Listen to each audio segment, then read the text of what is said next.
Hello, everyone. I'm Matthew Hall. I'm a barrister here at King's Chambers, called in 1999. I'm a member of the Probate and Property team. And this is the second probate case law update that we're doing this year.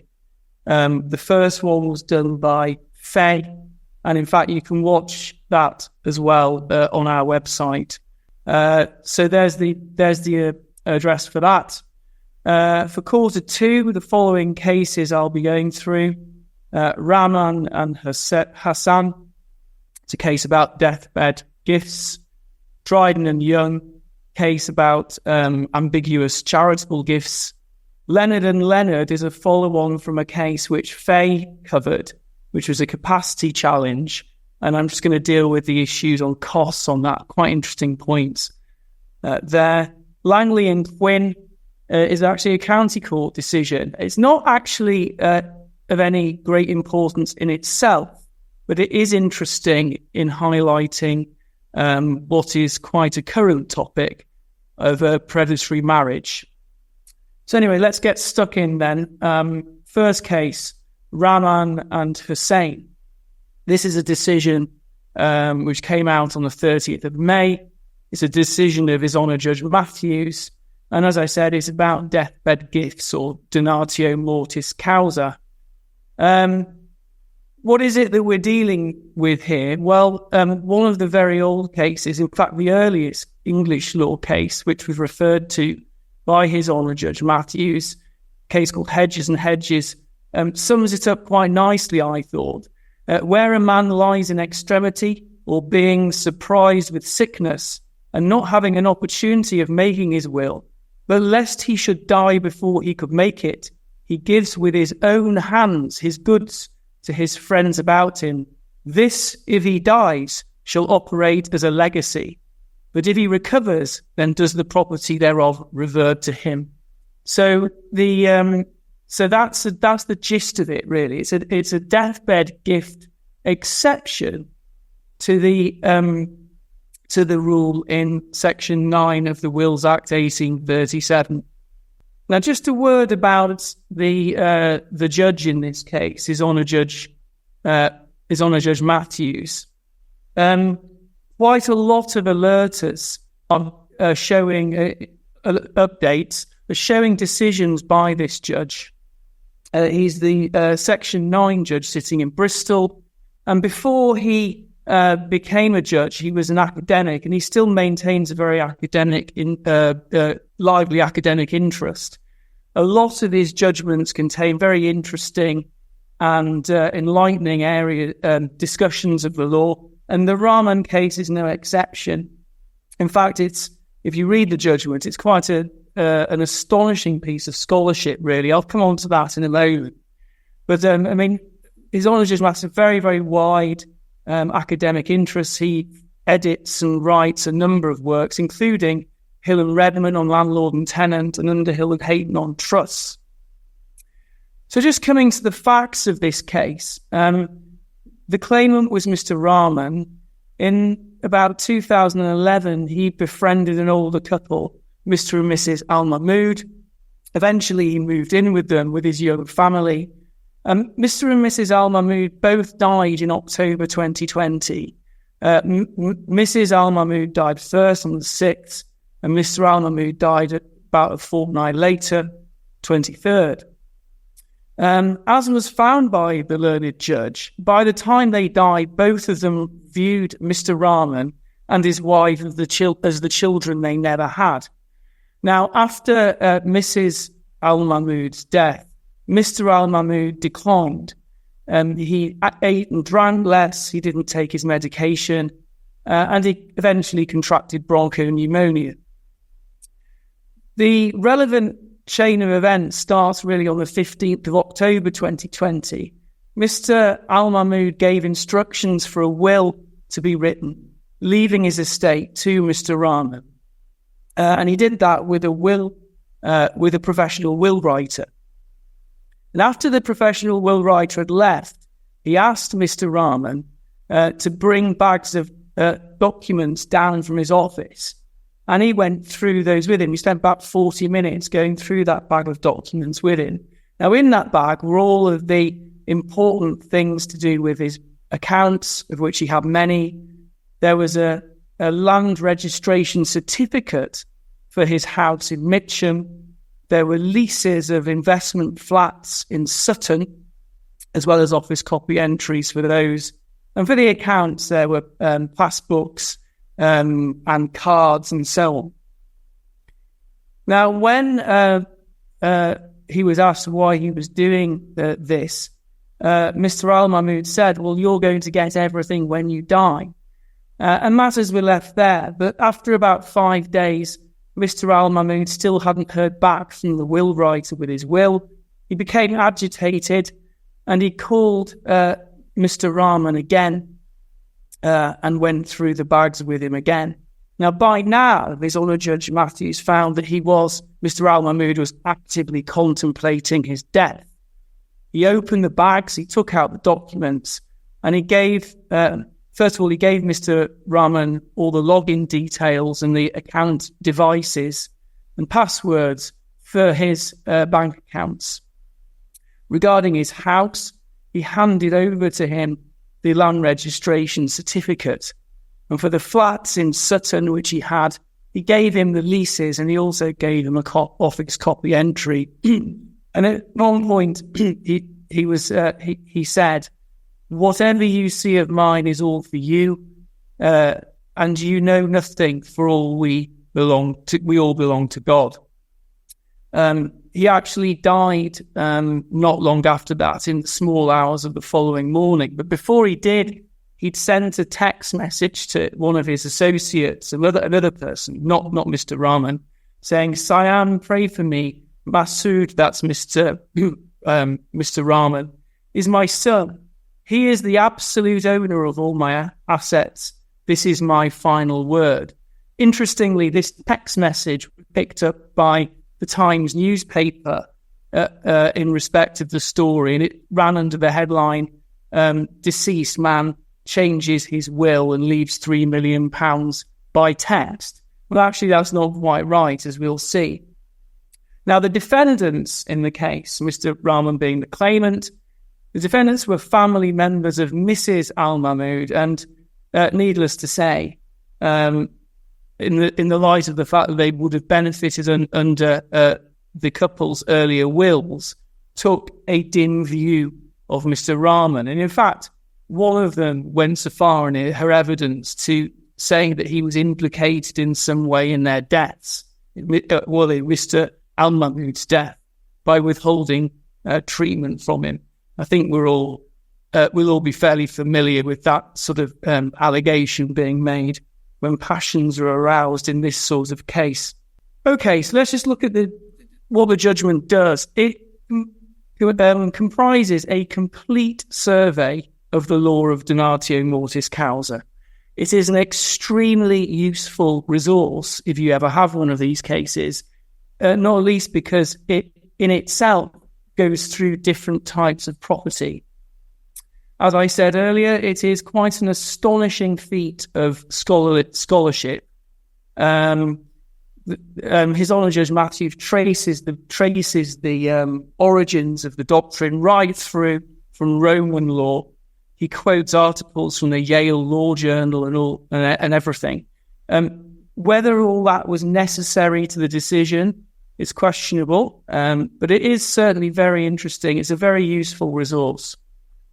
The summary of His Honour Judge Matthews' conclusions on the law is at paragraph 142. So it takes 140 paragraphs to get there. However, if you are dealing with one of these cases, that's not the summary you're going to be using, because although His Honour Judge Matthews has a very high degree of scholarliness in his judgment, and he viewed it with a great perspective of an academic, his judgment, his summary of the law is not binding on other High Court judges. And so what you'll need is the summary of the law by Lord Justice Jackson in an earlier case called King and Dubree. Now, that summarises things nicely there, I've got that in pink, you can see on the screen. Firstly, the donor contemplates his impending death. Secondly, the donor makes a gift which only takes effect when his contemplated death occurs. And thirdly, that he delivers dominion over the subject matter of the gift to the recipient R. Just a couple of points there to unpack. Contemplating impending death. That doesn't just mean kind of, feeling generally worried about the future in some sort of general existential angst sense. You've got to think that you're about to die from some specific cause.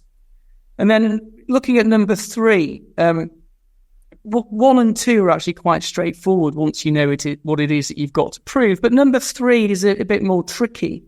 And that gave rise to the most of the discussion in Rahman and Hassan. Dominion over the subject matter of the gift.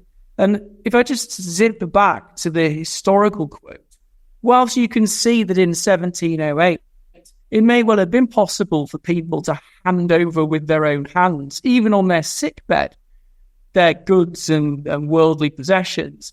This is obviously not really a very easy requirement to comply with if you're lying in hospital and in a world where the ownership of goods has become largely dematerialized, particularly in relation to bank accounts, which are, of course, shows as in action, and land.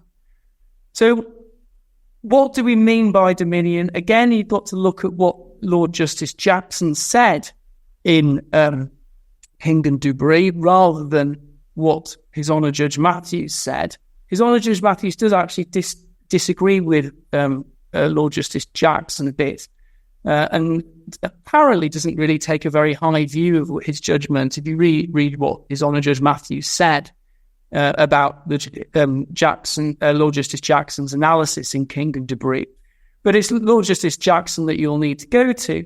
So dominion is physical possession of the subject matter. Well, that's fairly straightforward if you've got that. Some means of accessing the subject matter, such as keys to a box, or documents evidencing entitlement to possession of the subject matter. And so we come to the decision in Rahman itself. Well, firstly, that first episode of going through the documents on the 15th of October was not that was on the day of the will-making appointment. That was not a donatio mortis causa. All that Mr. Al-Mahmoud was doing at that point was showing the documents to Mr. Rahman in anticipation of Mr. Rahman being left the estate by the will that it was intended to make. However, on the 20th of October, on the day before he died, Mr. Al-Mahmoud did intend to make a gift. And His Honour Judge Matthews said it was not an attempt by Mr. Al-Mahmoud to make a nuncupative, i.e. oral, will. Now, just pausing there, it's not enough in donatio mortis causa cases to show that somebody's been lying on their deathbed and saying, oh, I'm going to leave you my house, or I'm going to leave you my car. There has to be an element of gift. And that's where dominion comes in, because, of course, in the law of gifts, you have to do something to pass the property. So the decision was as follows in relation to the different types of property that Mr. Al-Mahmoud owns. For the accounts, giving the login details, passwords, and security devices, and etc., was enough. So that's relatively straightforward, because you can see that they are means to access those shows as in action, those accounts. For the house, the giving of the land certificate was found to suffice. And for the rented flats, the giving over of the long leases was the act which was found to effect a valid deathbed gift. However, the furniture and the contents did not form the subject matter of a valid donatio mortis causa, because there was no attempt at delivery of those. I suspect that was rather cold comfort to the defendants in the case to have simply inherited their relatives' furniture and contents rather than the £3 million estate. But there we are. So what is it then really that this case decides? Well, surprisingly, prior to Rahman, there was actually no decision to the effect that registered land could pass by a deathbed gift. All of the reported cases involve peculiarly unregistered land. And registered land gives rise to certain conceptual problems with deathbed gifts because, of course, it's difficult really to see how you can pass that over physically in any way because registration itself is the title to the land. For unregistered land, it's easier because title deeds constitute the indication, the indicia of title, and that was decided in a case called Sen and Headley in the 1990s. But of course, it wasn't. Things don't end there because what document is it that you have to hand over to effect a valid deathbed gift with registered land? Mr. Al-Mahmoud gave to Mr. Rahman a land certificate. Now, we just have to slightly unpack that as well, because land certificates only fulfilled any function before the Land Registration Act 2002.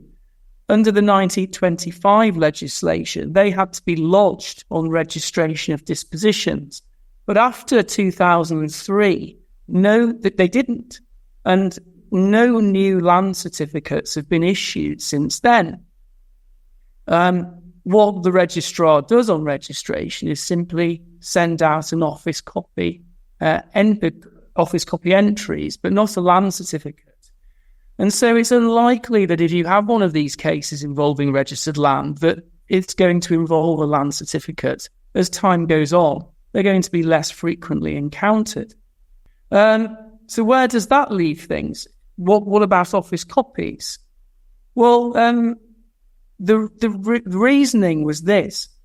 A land certificate was an indication of title prior to 2003, said His Honour Judge Matthews. So because it had to be produced to deal with the land.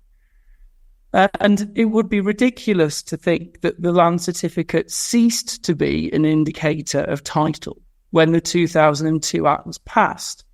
English law thought the learned judge saw no difference between registered and unregistered land.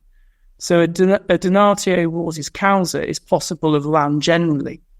So, and what His Honour Judge Matthews said was that had Mr. Al-Mahmoud just handed over his office copy, I would have held that the handing over of that with the relevant donative intent would have sufficed. So you've got an obiter as in not part of the reasoning, obiter comment there, which will help you if you get one of these cases and somebody's handed over a office copy and not a land certificate. And just then stepping back and sort of critiquing the decision, clearly it would be ridiculous for the doctrine to apply to registered land and not to unregistered land. So treating a land certificate and an office copy entry the same also seems to make perfect sense. But one queries really with land why there's a requirement to sort of pass anything over, whether they be deeds or other documents. And I think the answer to that is that it stems from that history that we saw from the 1708 case. Something has to be handed over to effect a gift. And it may well be that the requirement that the law sets for those who are dying to do this sort of sets a little bit of a bar, so that there has to be something that betokens the present gift rather than just the intention to make a will done wrongly, and possibly is an evidential requirement as well. But uncertainties will, in my view, persist. It's not clear to my mind whether, in fact, in order to give dominion of land, you actually have to hand over documents. What if I hand over my keys? If I was lying on my deathbed, I would, of course, not have my office copy or my land certificate to hand, because I would know that you don't need them in registered land. But so if I handed someone the keys to my house, would that be enough? And it's not that easy to see from the law as it stands exactly what its limits are. But it's a very interesting area, and as I say, an incredible piece of scholarship and learning went into that judgment, and well worth the look. And it's a resource in itself. Right, next case, Dryden and Young. Now, this one is a decision of His Honour Judge Davis White. It's a case about charitable gifts where the identity of the charity is not properly expressed in the will. And just very briefly, what happened was that Mrs. Thompson left the residue of her estate to 15 organisations, and there were difficulties, serious difficulties, in identifying 7 of them. The solicitor who drafted the will was around, but couldn't really give any evidence which shed any light on what the true intention was. The claimant was the attorney for the named executor, i.e. the executor in effect, and had to ask the court what to do and whether a home could be found for these 7 doubtful gifts. And the first defendant was a second cousin who was appointed to represent those who might take under an intestacy if the gifts failed. Other defendants named were charities who had an interest in the outcome. And just to give you an idea, I won't run through all of these, but the sort of problems that the court was dealing with. So the first one, the Animal Defence Society, there was no charity of that name. However, there was a charity linked to the same address called the Animal Defence Trust. Just another one, the Donkey Sanctuary, Springfield, Foster's Lane, Woodley, Berkshire. There was a donkey charity at that address, but it had a different name and had been taken over by another charity. So I'm not going to go through them all, but you can see the sort of problem. So what does the court do? Firstly, when one reads the judgment, you can see the immense amount of time and research that had to go into sorting the problem out. And no doubt the costs of that will have had to be paid out of the estate. At one point, in relation to that Donkey Sanctuary one that you can see there, Donkey Sanctuary, Springfield, Berkshire, the judge was even referred to an autobiographical work called Down Amongst the Donkeys, published in June 1974, regarding the history of a donkey sanctuary, sanctuaries run by the author. So that's the sort of warning label on the tin, really, about these sorts of cases. But just in terms of the decision itself, none of the ambiguous charitable gifts went on intestacy. So a charitable home was found for all of them. Well, how did the judge get to that result? Well, first thing is, of course, it's a matter of construction. What did the testatrix mean? And the normal rules of will construction were applied there. So you've got a nice summary of how Marley and Rawlings fits in. And also, just interestingly, so far as the contractual principles are concerned, which are referred to in Marley and Rawlings, his lordship referred to the summary there of Mrs. Justice Carr in a recent case of how written contracts are to be construed. So there's a nice up-to-date summary there, all just in itself, on issues of construction. Secondly, there are special rules which apply to charitable gifts, and where there's a problem such as the charity ceasing to exist or changing its purposes, or where new charities take over. I'm not going to go through how those rules all work because it would be immensely boring. I mean, there's a sort of flow chart that you could do, really, but that's all summarised in paragraph 63 of the judgment. So just to give an example, if I make a gift to a charitable unincorporated or a charitable trust and it's ceased to exist or been and there's no obvious successor organisation, then that gift will fall to be applied under a charitable scheme, see pray. But that's just one example of the route, one of the routes that the flow chart might take. And then another interesting point is that there's an example of construction, but for one of the clauses in the will, because the testatrix had said that if before her death, a charity has changed its or even after her death, actually, but before distribution, a charity has changed its name or amalgamated with or transferred its assets to another body, that the gift should go to the other 15.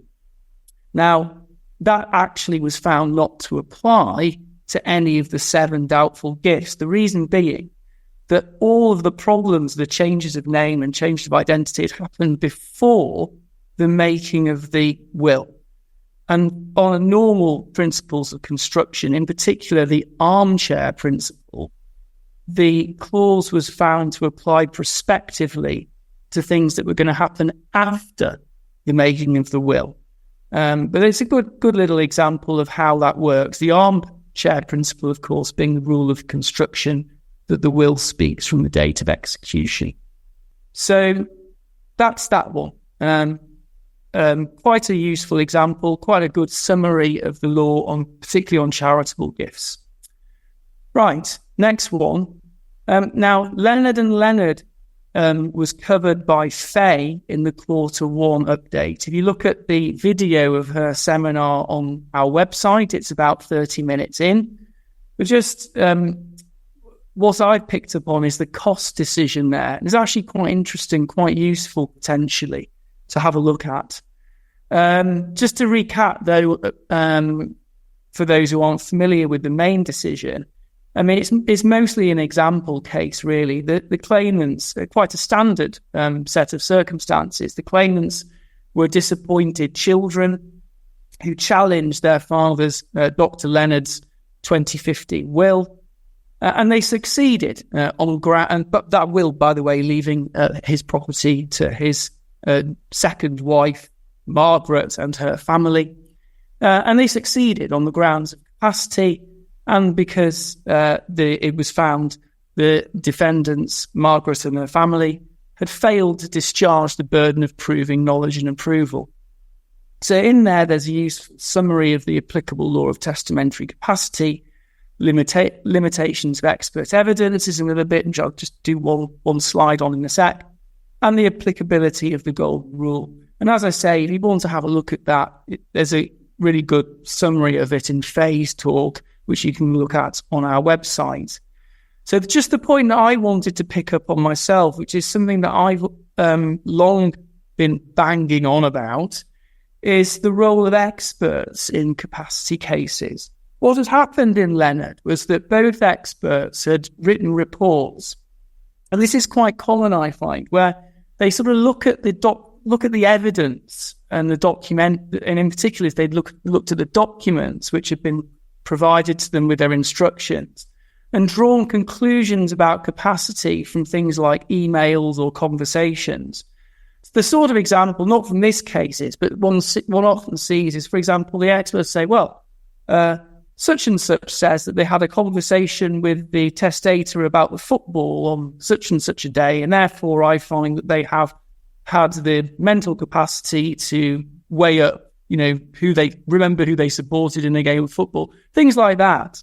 Now, Mrs. Justice Smith, who decided Leonard and Leonard, did not take any assistance from this analysis, the analysis that the experts made of the emails, and she referred to that being a matter of common sense judicial judgment. And she cited the judgment of Mr. Justice Lewison in Perrins and Holland. In fact, I think there's a mistaken reference in the judgment, because she says it's Simon and Byford, but it's not. It's in Perrins and Holland. And I thought it might just be worth setting out what Mr. Justice Lewison had said there, because he used a very useful, in my view, dictum from a New South Wales case, which is that the criteria in Banks and Goodfellow are not matters that are directly medical questions in the way there's a question whether a person who's suffering from cancer is a medical question. They are matters for common sense judicial judgment on the basis of the whole of the evidence.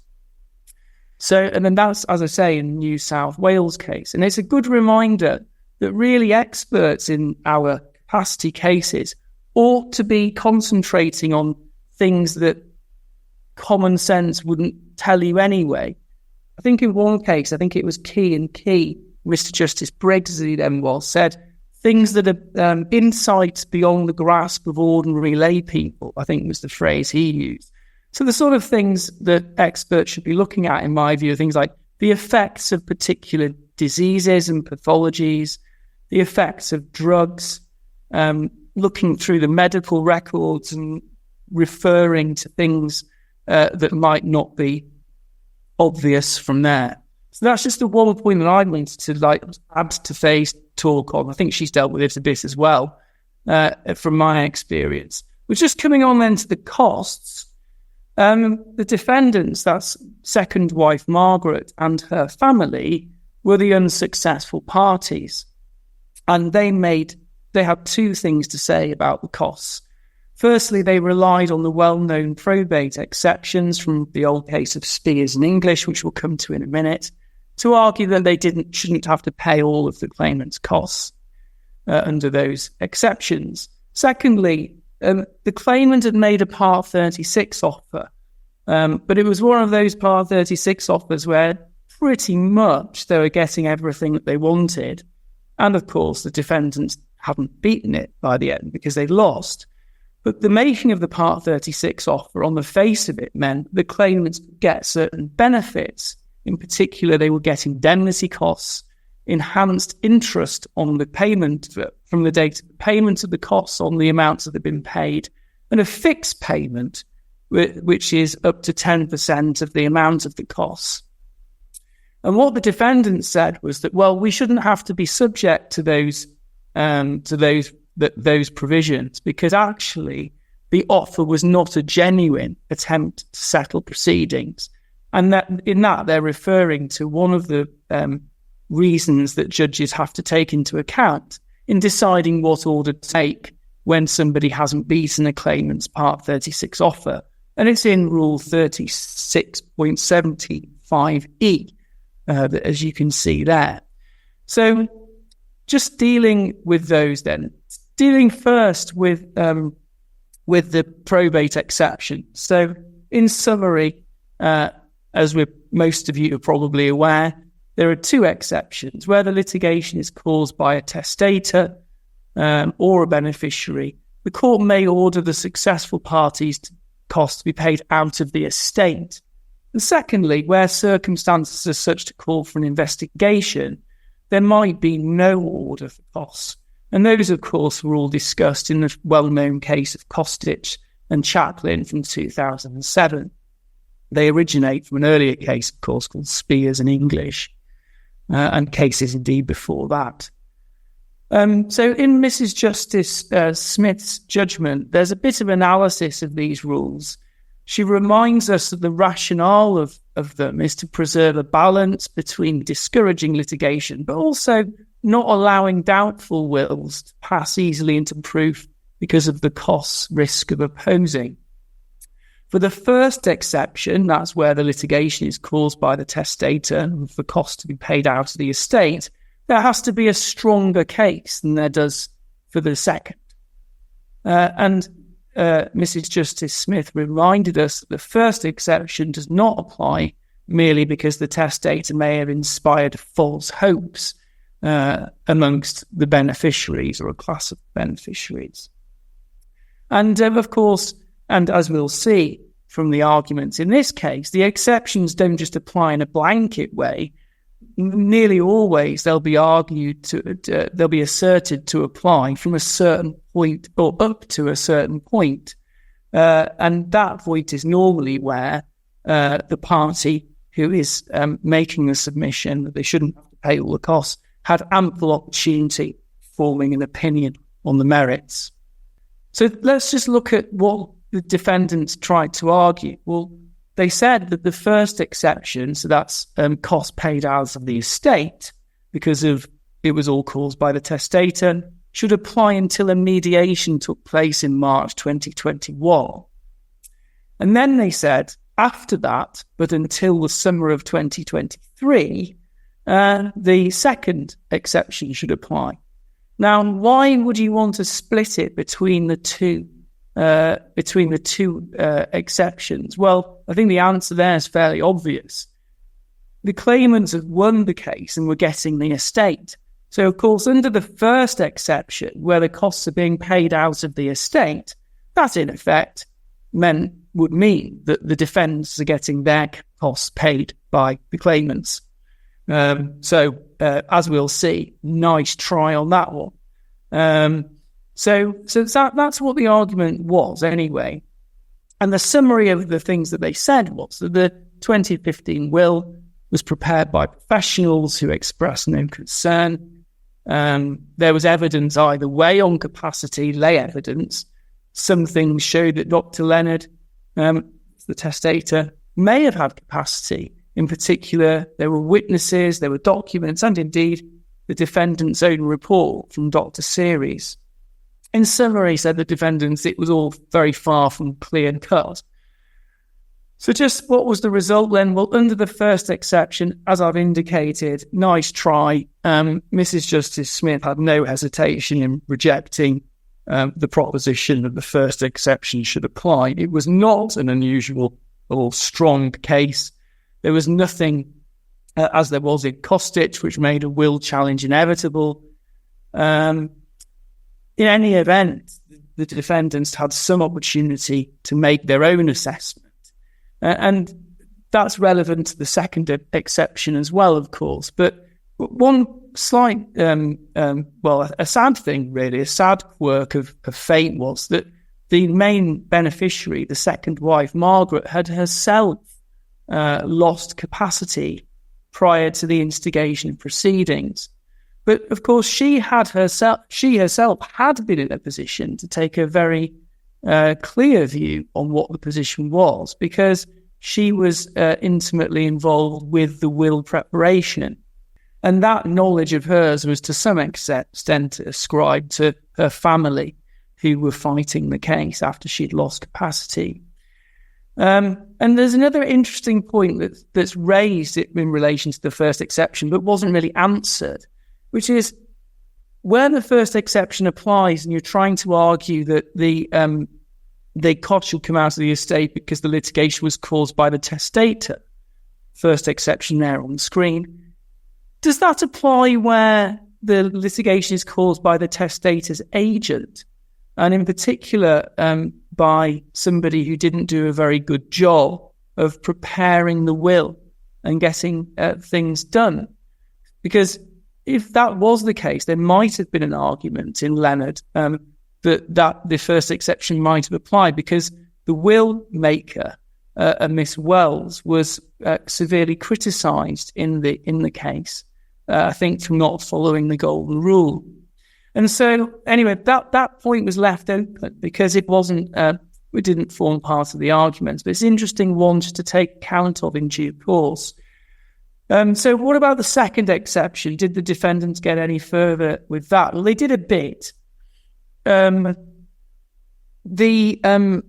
didn't get the second exception to apply all the way up to the summer of 2023, but they did persuade Mrs. Justice Smith to apply it up to March 2021, which immediately after the conclusion of the mediation.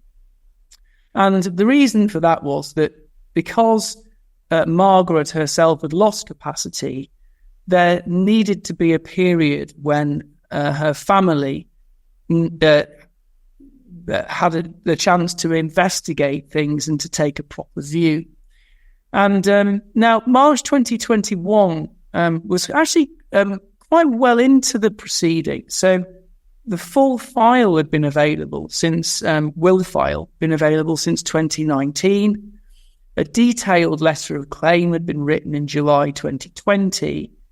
The first round of experts' reports had been obtained. And in fact, claimants had even sent a draft particulars of claim. And so quite a lot had gone on until March 2021, but nevertheless, it was no order as to costs until the end of the mediation. So just to discuss what happened there, a bit of a critique on the outcome, it might be said that no order as to costs, even though there'd been a detailed letter of claim, draft particulars of claim, will file available, was quite lenient to the defendants. But of course, the decision might not have been the same, probably wouldn't have been the same, if Margaret had not lost capacity, because she would have been in a position to know full well exactly what had, be able to take a view on it, what had gone on, because she was involved in the run-up to the will. One point which I did find interesting was that the Mrs. Justice Smith seemed to suggest that at one point that, the parties have been in a mediation, so at that point they must have had all of the knowledge available, at least to take a view about how to settle the case. I'm not sure how far that went into the mix, really. Maybe not very much, but if it was a reason being relied on, it doesn't seem to me that it's a very good one, because, as we all know, you may well decide to have a mediation right at the beginning before you really know very much at all about the circumstances, just to avoid the costs escalating. So that's the discussion of the decision on the two exceptions. So we turn then to Part 36. Now, as I said, where you fail to beat a claimant's offer, or to put them the other way around, where the claimant beats its own offer, those consequences apply. So the enhanced, the interest payment, the fixed sum, and most importantly in our cases, indemnity costs. That rule, which allows the judge to take into account whether it was in fact a genuine attempt to settle, was inserted in April 2015. And Mrs. Justice Smith remarked that that was to deal with a perceived problem of claimants making a very high settlement offer, only with a view to placing the defendant at risk of indemnity costs, with no genuine intention of trying to achieve settlement. And there's quite a useful little summary of the cases in which this issue has been discussed. So they tell you that, firstly, you can't, an offer won't be regarded as genuine, and therefore won't bring into play the benefits of the rule under Part 36 if it requires the other side to do a total capitulation. However, the fact that the offer is very high is not determinative. So there's one reported case, Royal Bank there, where the offer was 99.7% of what was being sued for. And the strength of the claim is also relevant. So if you're bound to win, the fact that you've made a 99.7% offer might well be seen as a genuine attempt to settle, as a genuine concession. So it's quite a useful consideration of what the little principles are. So just looking at how they were applied then, the claimants had made the following offer. Well, 2015 will set aside. Well, they would say that, wouldn't they? But we'll give you £12,000, and I think that represented I can't remember how it's 1.9% of the value of the dispute. And also, the claimants also had some claims about some lifetime gifts, which they offered to drop. Now, those claims about lifetime gifts weren't actually pursued all the way to trial anyway in the end. And what the defendants argued was that, well, the £12,000 is minuscule. It's only 1.9% of the value of the dispute. And there's no real concession in giving up those gift claims because they've been abandoned by trial. And in fact, they were so devoid of merit that they shouldn't have been brought at all and were tantamount to an abuse. Well, in essence, Mrs. Justice Smith wasn't having any of it. She decided the case really on the gifts claim, the dropping of the gifts claim, because what she said was, well, although they weren't pursued to trial, at the time the offer was made, it didn't appear as though they were quite so hopeless as all that. and therefore there was a genuine concession when the offer was made, and it had a meaningful impact on the chances of avoiding trial.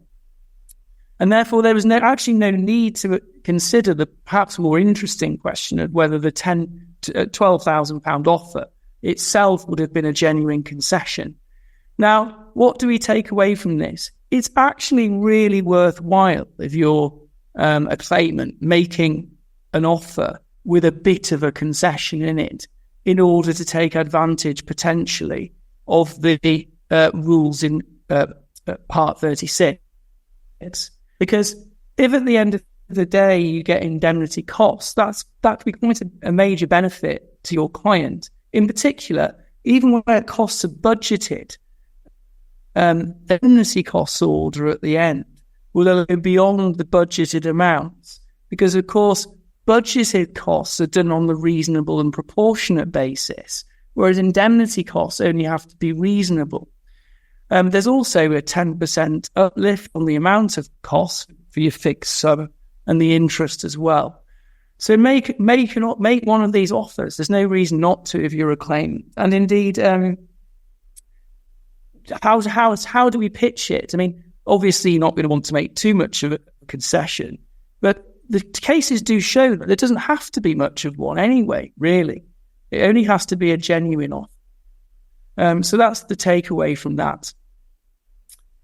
Finally, Langley and Quinn. Now, as I said, this is a county court decision, and it serves as a reminder of the court's lack of jurisdiction or lack of armoury, lack of any weapons, if you like, in its armoury to reverse the effects of a predatory marriage. So what happened here was that the testator whose will was being challenged was Robert Harrington. At age 93, he married a Ms. Quinn, who was 54.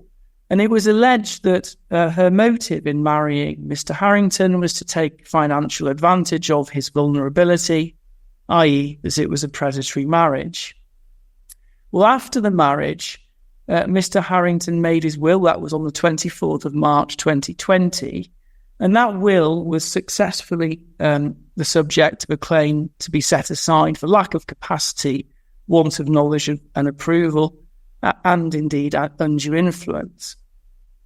Now that meant that even though the claim was successful, the attack on the will was successful, that because there was a subsisting marriage, Ms. Quinn, as Mr. Harrington's widow, still inherited a substantial part of his estate under the intestacy rules. I mean, there was a benefit to the claimant, but it obviously wasn't as much as it would have been before her chunk under the Administration of Estates Act had been taken out. Now, there was no challenge to Mr. Harrington's capacity to marry Ms. Quinn. Why was that?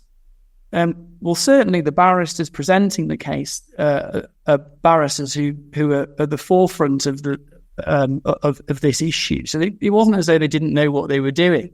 The reason is because even if the challenge to the validity of the marriage had succeeded on grounds of lack of capacity, the effect would be, and this is under Section 16, the Matrimonial Clauses Act 1973, that the marriage would have to be treated as valid up until the decree of invalidity had been made. So that meant that even if the case had been won in terms of the capacity, if it had been established that there was no capacity to marry, at the point of the marriage, marriage itself, it would still deemed to be valid. It would only be deemed to become invalid from the date of the court case. And that would, of course, mean have the same effect anyway. So there was no point, because the marriage revokes a will, revokes the previous will. So there was no point in formally challenging the marriage. Now, just there. So as I say, nothing particularly of note in terms of the law. It's just an application of the law, but it does show how this issue arises, and it's a very good example of that. The the question then arisen, well, should Section 18 of the Wills Act 1837 be repealed? And that was a question which was posed originally by the Law Commission in 2017 when it did its will-making exercise. And in fact, only 20% of consultees at that point favoured revoking Section 18. But after the pandemic, and in the light of increasing concern about the issue of predatory marriage, the Law Commission has entered into a second consultation. The period shut in December, and at the moment the Law Commission are formulating their responses to formulating its recommendations in the light of the responses that have been received. I don't think that the Law Commission is likely to advocate the repeal of Section 18. Well, firstly, just dealing with what responses there were, STEP did not advocate the repeal of Section 18. The Law Society did a survey and 42% favoured repealing it and 42% didn't. So the Law Society couldn't put in a submission one way or the other. And of course, the problem with repealing Section 18, which everybody's aware of, is that if marriage doesn't revoke a will, it's inevitable that people are going to get married and forget to write a new will in favour of their spouse. And that's going to leave a surviving spouse at the mercy of a 1975 Act claim rather than being able to rely on the intestacy rules automatically. And that 1975 Act claim might not be that easy to bring. Whilst, of course, spouses have a more generous provision than other applicants who are tied down to maintenance, there's still only a yardstick of equality. And, of course, bringing claims generally is difficult and uncertain. I suspect that the problem might not be of the gravity that people perhaps have assumed. And it may be that the more prosaic answer to the problem is simply to have marriage officiants being better trained to enable to spot the red flags when they come across what might be a predatory marriage. So I think that's that.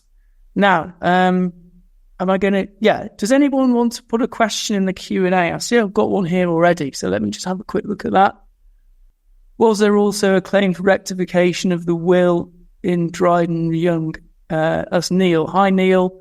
I don't think that there was, because I think although certainly the Section 21 doorway was open to do it, but there were, of course, there wasn't really any information about what the intended recipient was supposed to be, and it probably couldn't have been shown to have been the mistake. It's difficult to see that the mistake actually went in there because of a clerical error or a failure to understand instructions. So I don't think, I'd have to remind myself, I don't think there was. Right. If anyone else has got anything they want to put on, now's your chance. Otherwise, by all means, email me. I have to say, I much prefer doing these things in person. I've not done one of these online ones since the pandemic. This is another one. You mentioned lifetime's gift. I was wondering, are there any limitation periods to challenge a lifetime gift? No, I don't think that there necessarily are, actually. But of course, it's likely anyway, isn't it, that the issue, if it's a deathbed gift, will raise its head quite soon because after it's made, so there probably won't be a big delay before proceedings ensue, because the estate's got to be distributed, and the donee is going to come forward and say, no, that house is mine, or that car is mine, whatever. Okay, so if anyone has got anything else that they want to ask me, just by all means drop me an email. As I say, I'm not that fond of things being online, although it serves its purpose. And we're always here in King's Chambers. Anybody wants to give us a ring to pick our brains, we've got a great team. Anyone who wants to meet up for a coffee with me and my clerk, just to say hello or to talk about work, feel free. Anyway, I'm hoping that that's okay. I've taken up enough of your time, nearly an hour. So, hang on, I'm being reminded there's a couple more here. On predatory marriage, I imagine it's difficult. This is Lewis. Hi, Lewis. I imagine it's difficult to put the onus heavily on marriage officiants. Many are not legally or medically trained, and it's not always easy to spot the signs. That's a very good point. The reason why I don't think there's any suggestion of putting an obligation on them. However, talking to somebody who's familiar with this issue and who got married for the second time relatively recently, that person told me that, in fact, there was a separate interview conducted both with him and his wife. So it looks to me as though they might be paying more heed to the danger. But I agree. Absolutely, they're not legally or medically trained. And indeed, even amongst the solicitors profession, we all know how easy it is for the red flags to be missed. But yeah, that's a good point. Yeah, are the solicitors in the firing line for costs, having not checked the charity names? I don't know the answer in that particular case. I suspect there would certainly be an argument. What level of care should they take? That's a good point. The headline from it is, just check the charity number and check that on the web that it's there. I mean, it's almost a point that for any will draftsman or draftsperson on this is almost too obvious to mention. Had that been done in this case, none of the in Dryden, none of the problems would have arisen. So I think that's that. Okay, good. On the hour. Thank you from me. Thank you for attending.